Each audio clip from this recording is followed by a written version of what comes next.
Hello days, welcome back to my channel life of Pallavi. Exercise అనేది ఎప్పుడైనా miss అయ్యే chances ఉంటే ఏం చేయొచ్చు ఆ సిచ్యువేషన్లో? ఎక్సర్సైజ్ అనేటివి మిస్ అవుతూ ఉంటాయి. ఎందుకు అంటే మనము వర్క్ హోల్డర్స్ అవుతాం. మనం వర్క్ చేసుకోవాలి, ఇంట్లో పనులు చేసుకోవాలి, యోగాకి టైం స్పెండ్ చేయాలి అని వాట్ ఎవర్ ద ఎక్సర్సైజెస్కి టైం స్పెండ్ చేయాలి. ఇన్ని వాటికి టైం స్పెండ్ చేయాలి అంటే కొన్నిసార్లు స్కిప్ అవుతుంటుంది. ఫర్ ఎగ్జాంపుల్, నేను యాక్చువల్గా డే 4 ఎక్సర్సైజ్ చేయాలి కదా రొటీన్లో, కానీ నేను మార్నింగ్ లేచి వినాయకుడికి కావాల్సినవన్నీ పూజలు, అలంకారం అన్ని నైవేద్యాలు అన్నీ చేసేసరికి టైం అయిపోయింది, నేను చేయలేకపోయాను. సో అలాంటి సిచ్యువేషన్స్ అనేవి జరుగుతూ ఉంటాయి, కామన్. కానీ మనము అలాంటి సిచ్యువేషన్స్ జరిగినప్పుడు ఏమేమి ప్రికాషన్స్ తీసుకోవాలి, ఏవి పాటించాలి అనేటివి లెట్స్. డే 4లో నేను ఒకరోజు గ్యాప్ వచ్చింది కాబట్టి నెక్స్ట్ డే ఎలాంటి సార్ట్ ఆఫ్ ఎక్సర్సైజెస్ ఇంప్లిమెంట్ చేస్తాను అనేటివి చూద్దాం. Let's get started.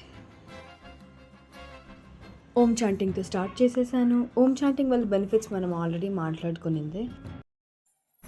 భస్త్రికా ప్రాణాయామంతో మొదలు పెట్టేశాను. భస్త్రికా నేను చెప్పినట్లుగానే బీపీ లెవెల్స్ ఉన్నవాళ్ళు అడ్జస్ట్ చేసుకుంటూ చేయాలి, లేకపోతే హై బీపీ ఉన్న వాళ్ళకి చాలా ప్రాబ్లమేటిక్గా ఉంటుంది. నెక్స్ట్ కపాలభాతి. ఈసారి కపాలభాతిలో చిన్మయ ముద్రతో చేశాను. తర్వాత మహాముద్రతో రిలాక్స్ అయిపోయి నెక్ ఎక్సర్సైజెస్ స్టార్ట్ చేశాను. నెక్ ఎక్సర్సైజెస్ చేసేటప్పుడు చాలా స్లోగా స్టార్ట్ చేయండి. ఫాస్ట్గా చేస్తే చాలా ప్రాబ్లమేటిక్గా ఉంటుంది. అండ్ ఈరోజు నేను ఐ ఎక్సర్సైజెస్ కూడా స్టార్ట్ చేశాను. ఐ ఎక్సర్సైజెస్ వల్ల అలా ప్రెస్ చేయటం వల్ల ఐస్ని అండ్ రొటేట్ చేయటం వల్ల చాలా రిలాక్స్గా ఉంటుంది. And as usual normal warm-ups అనేటివి నేను చేసేసాను.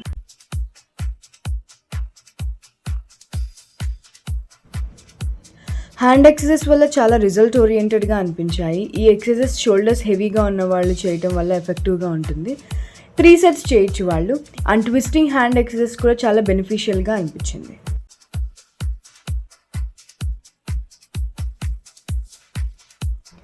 నాకు ఒకరోజు గ్యాప్ రావటం వల్ల నేను ఏదైనా ఒక ఎక్సర్సైజ్ చాలా ఎఫెక్టివ్గా చేయాలనుకున్నాను. సో ఈ ఎక్సర్సైజెస్ ఏంటి అంటే ఇది థైస్కి, అబ్డామెన్కి అండ్ హ్యాండ్స్కి కూడా చాలా బెనిఫిషియల్గా ఉంటుంది. ఇది 3 సెట్స్ చేశాను నేను.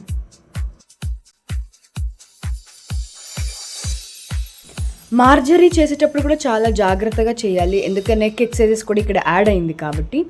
అండ్ ఇది చాలా థైరాయిడ్కి కూడా హెల్ప్ఫుల్గా ఉంటుంది.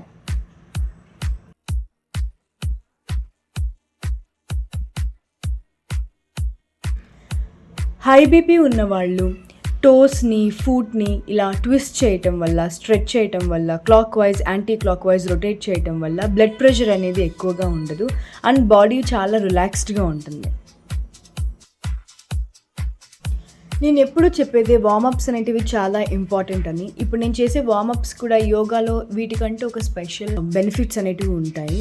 ఇప్పుడు నేను చేసే ఏ ఎక్సర్సైజెస్ అయినా కూడా బెనిఫిషియల్గానే ఉంటుంది. బటర్ఫ్లై పోజ్, శిశుపాలాసన, బటర్ఫ్లైలో బెండింగ్ పోజ్. ఈరోజు బటర్ఫ్లైలో బెండింగ్ పోజ్ కాస్త ఫ్రీగా నేను బెండ్ అయిపోయాను because of consistency. Breathing relaxations అనేటివి కూడా చాలా ఇంపార్టెంట్ మధ్య మధ్యలో ఏ ఆసనాస్ అయినా, ఏ ఎక్సర్సైజ్ అయినా చేసేటప్పుడు. అండ్ యోగాలో నేను ఆల్రెడీ చెప్పినట్లుగానే లెయ్యాలి. యాజ్ నేను ఈవినింగ్ స్టార్ట్ చేశాను కాబట్టి కాస్త తొందరగా డార్క్ అయిపోతుంది. మధ్య మధ్యలో మీకు ఏమైనా కనిపించకుండా ఎక్సర్సైజ్ క్లియర్గా లేకుండా అంటే I'm so sorry. As I mentioned, ఒకవేళ గ్యాప్ వచ్చినా, ఒకవేళ టైం దొరకపోయినా ఒక 24 hours డేలో ఏదో ఒక టైంలో మనం ఎక్సర్సైజ్ చేయడం అనేది ఇట్స్ గుడ్. నాకైతే మార్నింగ్ కుదరలేదు, అందుకే నేను ఈవినింగ్ చేశాను, అందుకే డార్క్ అయిపోయింది. ఈరోజు ఎక్సర్సైజ్ సూర్య నమస్కారాస్లో ఒక వీరభద్ర ఆసన అనేది నేను ఇంప్లిమెంట్ చేశాను. యాజ్ యూజువల్గా 1-2 సెట్స్ నార్మల్ ఆసనాస్ వేసిన తర్వాత దిస్ ఈజ్ వీరభద్ర ఆసన. ఈ వీరభద్ర ఆసన నేను ట్విస్ట్ చేశాను ఎందుకంటే ఇది బ్యాలెన్సింగ్ ఆసన కిందికి వస్తుంది అండ్ థైస్కి కూడా చాలా ఎఫెక్టివ్గా ఉంటుంది.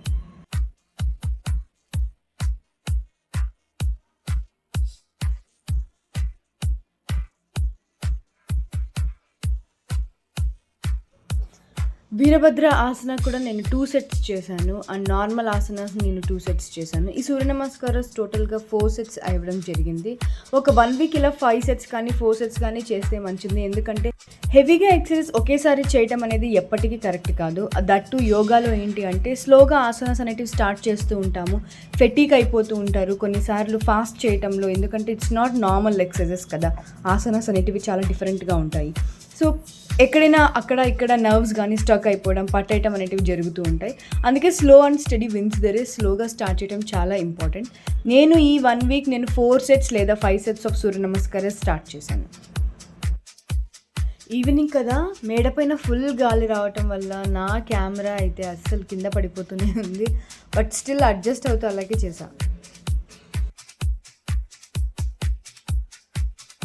ఇక్కడితో సూర్య నమస్కారం సక్సెస్ఫుల్గా కంప్లీట్ అయిపోయింది. అండ్ ఈరోజు నేను ఉష్ట్రాసన అని ఒక ఆసన అనేది ఇంప్లిమెంట్ చేయడం జరిగింది. ఈ ఉష్ట్రాసన ఏంటి అంటే మనకి అబ్డామిన్ దగ్గర స్ట్రెచ్, ఫ్లెక్సిబిలిటీ అనేది చాలా ఇంప్రూవ్ అవుతుంది. అలా ఇంప్రూవ్ అవ్వటం వల్ల మనం ఎనీ సార్ట్ ఆఫ్ ఎక్సర్సైజెస్ చాలా ఈజీగా చేస్తాం. ఈ ఉష్ట్రాసన అలాంటి ఎక్సర్సైజెస్లో one of the best exercises అని నేను చెప్తాను. సింగిల్ హ్యాండ్తో చేసే వాటిని అర్ధ ఉష్ట్రాసన అంటారు. 2 హ్యాండ్స్ ఒకేసారి మన ఫీట్ పైన పెట్టుకునే వాటిని ఉష్ట్రాసన అంటారు. ఇప్పుడు నేను చేసింది ఉష్ట్రాసన. ఈ ఉష్ట్రాసనలో కూడా వన్స్ అనేది పోస్చర్ కంప్లీట్ అయిన తర్వాత ఏ పొజిషన్లో అయితే స్టార్ట్ చేసామో అదే పొజిషన్లో బ్యాక్ వచ్చి మనం రిలాక్స్ అవ్వాలి. ఇది ఇవాల్టి సూర్య నమస్కారస్. నెక్స్ట్ యాజ్ యూజువల్గా మెడిటేషన్ లేనిదే నేను నా యోగా అనేది ఎండ్ అవ్వదు కాబట్టి మెడిటేషన్ నేను మహాముద్రలో స్టార్ట్ చేసేసాను. మహాముద్ర తర్వాత ఆది Mudra, which is very very good. మన ఎమోషన్స్ అన్నింటినీ బాగా బ్యాలెన్స్ చేస్తుంది. వన్స్ ఆది ముద్ర అయిపోయిన తర్వాత నేను మేరుదండ ముద్ర స్టార్ట్ చేశాను. ఈ మేరుదండ ముద్ర మన వాత, పిత్త, కఫ ఈ సార్ట్ ఆఫ్ ఏ బాడీస్ని బ్యాలెన్స్ చేస్తుంది. దీని గురించి నేను క్లారిటీగా మాట్లాడుతున్నాను.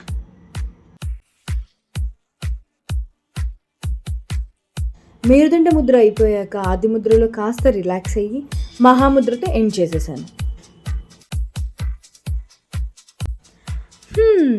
అదండి ఇవాల్టి డే 4. 1 డే అనేది గ్యాప్ రావటం వల్ల ఇలాంటి different sort of effective exercises, ముద్రస్ చేయటం చాలా ఇంపార్టెంట్. మళ్ళీ వచ్చే వీడియోలో కలుద్దాం. Keep watching. బాయ్.